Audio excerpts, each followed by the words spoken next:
Hey everyone, welcome back. Today we're going to do a deep dive into something that I think we can all relate to, and that's mastering the art of saying no. Mm, We're going to unpack a Forbes article that's all about practical time management tips right.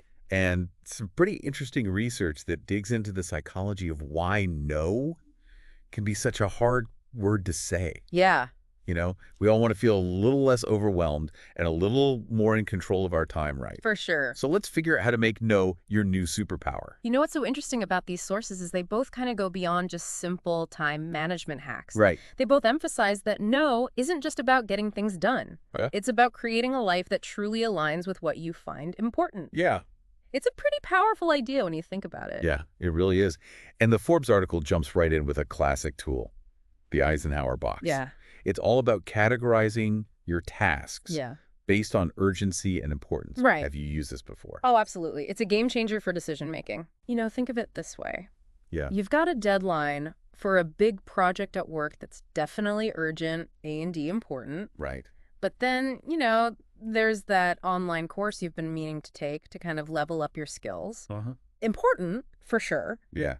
but maybe not, screaming urgent right this second. Right. The Eisenhower box helps you visualize how all these different demands on your time stack up against each other. Okay, so that makes total sense for those two quadrants. Yeah, But what about the stuff that's urgent but not important? right. That's where I think I get tripped up sometimes. Right, and the Forbes article is really good for that. Okay. It highlights those things that feel like they need to be done now, Yes. but don't actually move the needle on your goals. Okay. Like, think about, getting sucked into a never-ending email chain Yeah. or spending way too long scrolling through social media. Ugh. Yeah.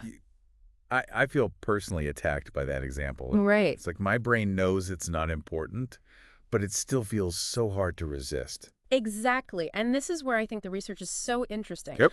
It provides this, deeper layer of understanding. Okay. Saying no isn't just about logistics. Mhm. It's also deeply emotional. Okay. This research paper we're looking at really digs into how saying no can trigger Right. fear of rejection, guilt, social pressure. Yeah. It's a whole thing. So it's not just me being weak-willed. Right. There's actual psychology at play here. Exactly. That's kind of a relief. It's definitely not about willpower. Okay. What's fascinating is that the research found a link between difficulty saying no Mhm. and increased anxiety and even lower overall well-being. Wow. It makes you realize how powerful that little word really is. So maybe saying yes all the time isn't doing us any favors? Right. It sounds like we need to get better at setting boundaries. Well, it's not about becoming a hermit or anything. Right. But it's about making conscious choices. Yeah. And speaking of conscious choices, that's where time blocking comes in. Yes. Both sources highlight this as a really effective strategy. The Forbes article had some great practical tips for time blocking. Yeah. Like actually, blocking out the time on your calendar Yeah. for specific tasks, grouping similar tasks together, Right. and building in buffer time. Uh-huh. So you're not constantly running behind. Yes. It's like giving your day structure, Yeah. but also kind of giving yourself permission to say no to things that fall outside those blocks. And I think the research really adds to that. Okay. It kind of explains the psychological benefits of time blocking. Yep. It's not just about scheduling, it's Right. about reducing that constant mental strain of decision-making and task switching. Right. When you have a plan, you're not constantly deciding what to do next, Okay. which frees up your mental energy for better focus and less stress. So it's almost like giving your brain a break from all that juggling. Exactly. I like that. Yeah. But as you said earlier, even if we have the best time blocking system in the world, it all comes down to being able to say no when something tries to creep into that carefully planned schedule. Right. And both sources seem to agree that this is where the real challenge lies. It is. Okay. And the research really dives deep into why it's so hard. Yeah. You mentioned feeling weak-willed before, Yeah. but it's actually more complex than that. Uh-huh. Sometimes it's about wanting to please people. Sometimes it's fear of missing out, Right. or even that need to feel valuable or needed. Yeah. Saying yes can, in a way, make us feel good about ourselves, Right. at least in the short term. Yeah. It's like saying yes makes us feel helpful or important in the moment, Yeah. even if it ends up costing us time and energy we don't really have. Exactly. But that makes the message from both of these sources even more important, right? Absolutely. They both really emphasize that saying no isn't selfish. Right. It's actually a form of self-care. Exactly. And the research backs that up. What's really interesting is that people who are good at setting boundaries actually report having less conflict in their relationships. Really? Not more like you might expect. Hmm. They're also more productive, Okay. less stressed, and generally have a higher sense of well-being. It's like saying no gives you the space and energy to show up as your best self Yeah, for the things and the people that truly matter. for sure. Almost counterintuitive, but it makes sense when you think about it that way. It does, and that's what makes this whole conversation so fascinating. Yeah. It's not about becoming some kind of no robot. Yeah. It's about understanding the psychology behind saying no Yeah. and having the tools and techniques to do it effectively Right. without guilt or drama. Okay. Yeah. I like that. Yeah. Yeah. It's not just about, understanding the why. It's also about having the tools and techniques to actually say no Right. in a way that feels authentic and effective. Yep. And both the Forbes article and the research paper offer some great advice on this. Okay. I'm all ears because honestly, even when I know I should say no, Yeah. sometimes it just feels so awkward or uncomfortable. Oh, I totally hear you.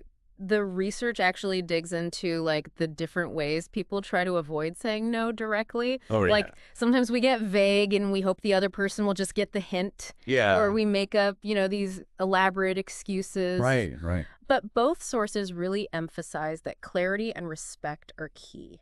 So just being direct, like, I can't do that right now, or I'm not the right person for this, Yeah. is actually better than beating around the bush. It can be, especially when it's done with respect. Okay. The Forbes article really stresses that you don't have to over-explain or justify your no. Sometimes a simple, thanks for thinking of me, but I'm not able to take that on right now is enough. Okay.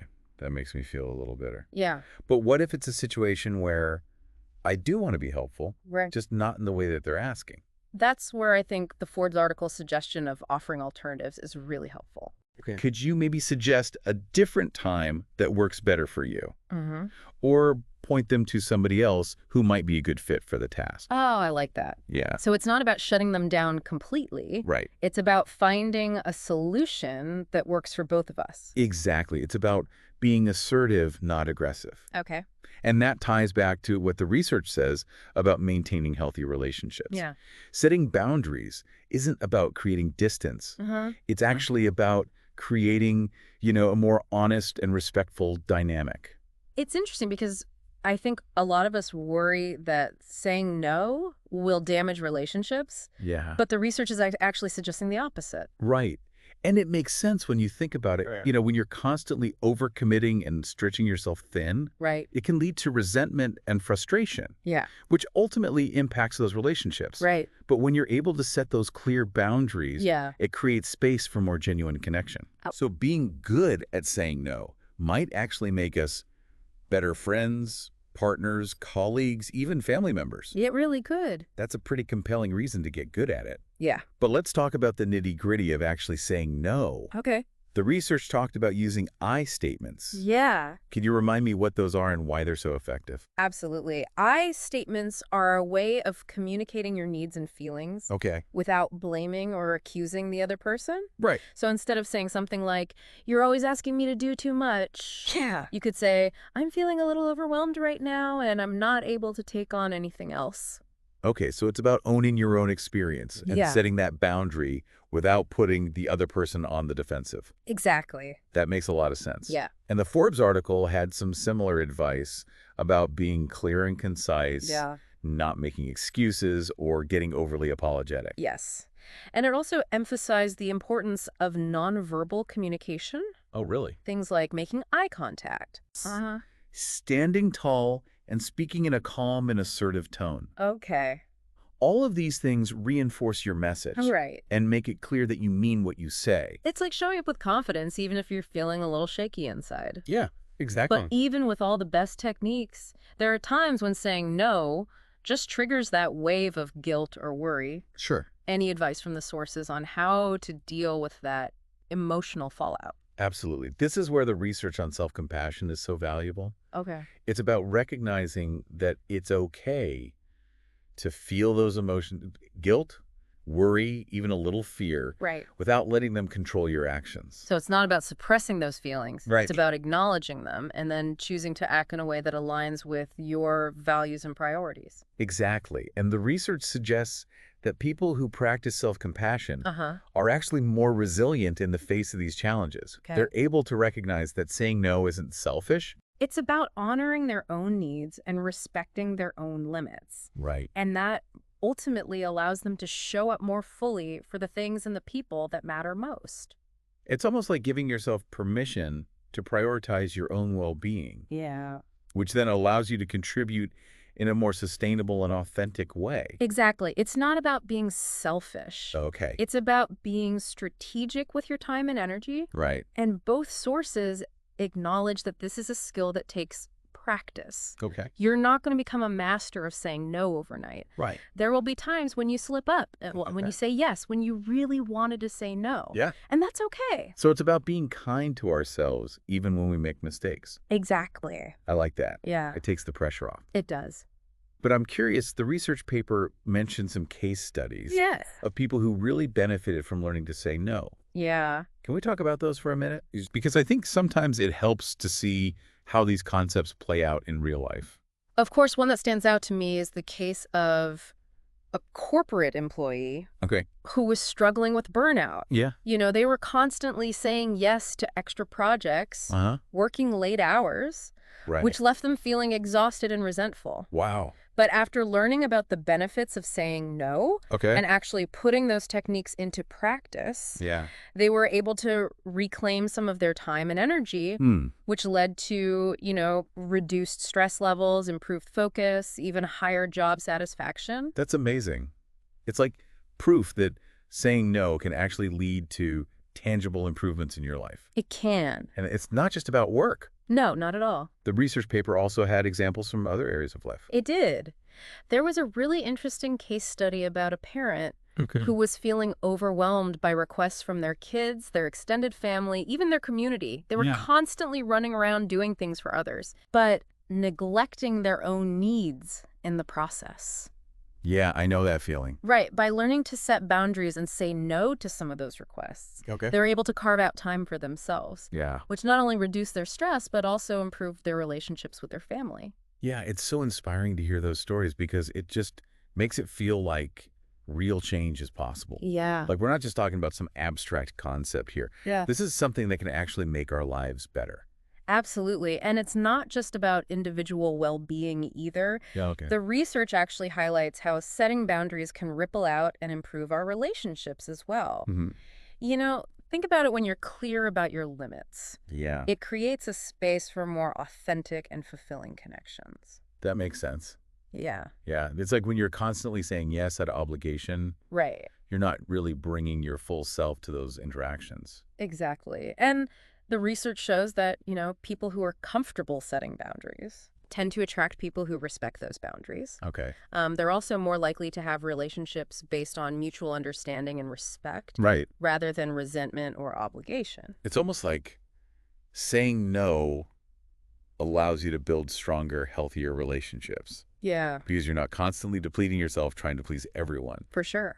But I'm curious, are there any specific tips from the sources Yeah. on how to say no in those situations that feel extra tricky? Yeah. Like what about at work or with family Right. where the stakes just feel higher? Yeah, both the Forbes article and the research paper touch on that. Okay. They emphasize the importance of clear communication Uh-huh. and setting realistic expectations. Okay. So at work, maybe that means having an open conversation with your boss about your workload and priorities. With Right. family, maybe it's setting boundaries around your time and availability, Yeah, especially during busy periods. that's a good point. And I remember the Forbes article suggesting we use I statements to express our needs without blaming anyone. Exactly. So instead of snapping at your boss like, you're giving me too much work, Right. you could say, I'm feeling overwhelmed with my current projects, so I'm concerned about taking on anything else right now. Exactly. It's about framing your no in a way that's assertive but also respectful of the other person's needs. Right. And the research paper adds that it's important to be consistent with your boundaries. Okay. It's not about saying no once and then caving the next time someone asks. Yeah. It's about establishing a pattern of behavior that Right. clearly communicates your limits. So it's about respecting yourself enough to honor your own needs and priorities. Yeah, And that can be a powerful message to send to the people around you. it is. It's almost like the more you practice saying no, the easier it becomes. It does get easier, and the research shows that the benefits are so worth the effort. Yeah. Less stress, increased productivity, stronger relationships, a greater sense of well-being. Those are pretty incredible rewards for mastering a simple two-letter word. They really are. Yeah. So as we're wrapping up this deep dive, Yeah. what's the one key takeaway that you hope our listeners will walk away with today? What's that one nugget of wisdom? Hmm. For me, it's remembering that saying no is not a selfish act. Okay. It's actually an essential act of self-care. It's Yeah. about prioritizing your own well-being so you can show up as your best self in all areas of your life. Right. And the research shows that when you take care of yourself, you're actually better equipped to take care of others Yeah. and to, make a meaningful contribution to the world. That's beautifully said. And it reminds us that no is a complete sentence. It is. You don't owe anyone an explanation or an apology Right. for protecting your time and energy. Right. I think what we've learned today is that mastering this skill can have a truly profound impact Yeah. on your happiness, your productivity, your relationships, really your whole life. Absolutely. So as you go about your week, think about one thing you can commit to saying no to. Hmm. What's that one request, that one commitment, that one obligation that's draining your energy Right. and keeping you from focusing on what truly matters? Yeah. Make a conscious choice to reclaim that time and space for yourself. You won't regret it. It's about taking back control of your life one no at a time. Yes. And remember, it's a journey, not a race. Absolutely. Be patient with yourself, celebrate your successes, and don't be afraid to ask for support along the way. Right. You have the power to create a more balanced and fulfilling life. You do. And it all starts with saying no until next time. Oh. Keep diving deep.